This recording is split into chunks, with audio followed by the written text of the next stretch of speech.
Hi and welcome back to my channel. Today I'll show you how to make this cake topper. Now let's begin. For this cake topper I'll use different types of cardstock. I'll be using Cricut foil craft board, which is a heavyweight kind of paper, glitter cardstock and lightweight cardstock to make the paper flowers. I also use craft glue, double-sided foam square adhesive, an acrylic stick, a quilling tool, and a glue gun. As you can see, I'm on Design Space and this is my profile. Here, you'll find this cake topper project. If you have Cricut access, this project is part of your subscription. If you don't have it, you can buy the images I use a la carte. Click on Customize. I've already assembled this project so it is ready to cut. You can modify the dimensions but remember to do it proportionally. You could make a similar cake topper using text and the offset tool. In this project I use scoring lines as guides to help me during the assembly, but this is optional. You can hide the scoring layers if you don't have a scoring stylus or a scoring wheel. Since I will cut these pieces on the same type of paper but in different colors, I'll unify the colors to cut them together on the same mat. This is also an optional step, but I do it because it saves me time.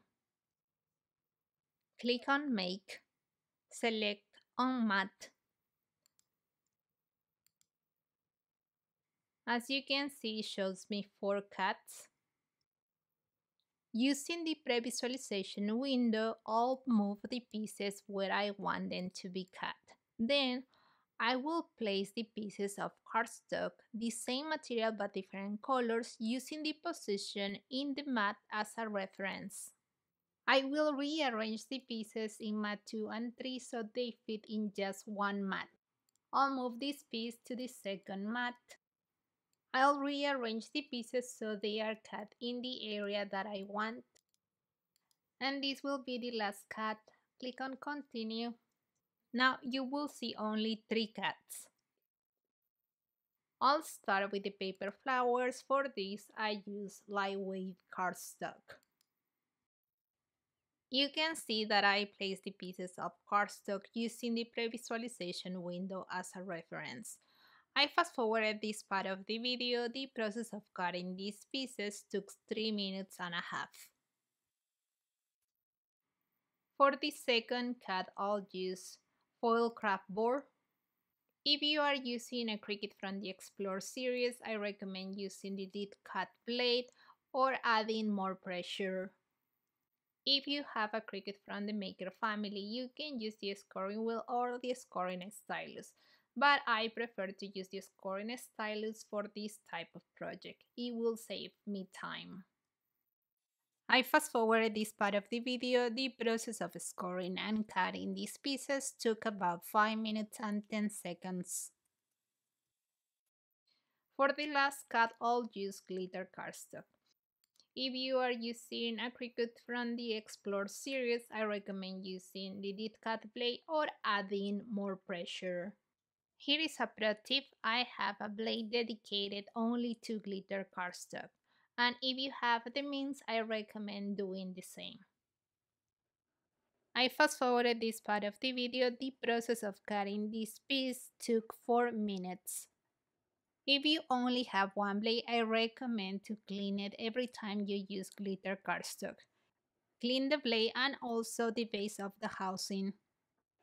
Here I have all the pieces that I need to make this cake topper. First, I'll glue these glitter pieces to the piece that goes underneath. You can use the craft glue of your preference, but I love the Berle glue. I'll share the link in the info box below the video.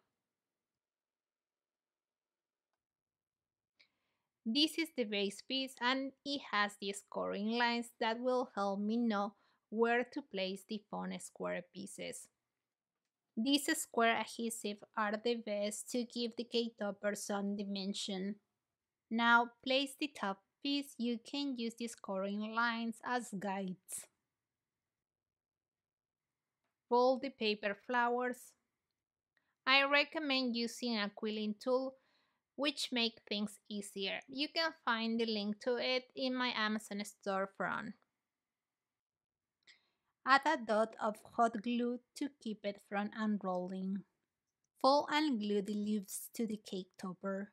Now glue the flowers. Finally, glue the acrylic stick to the back. I hope you like this video. If you have any questions, leave them in the comment section. If you are interested in a Cricut, I'll share the links where you can buy it in the info box below the video. And that's it. I see you in the next video.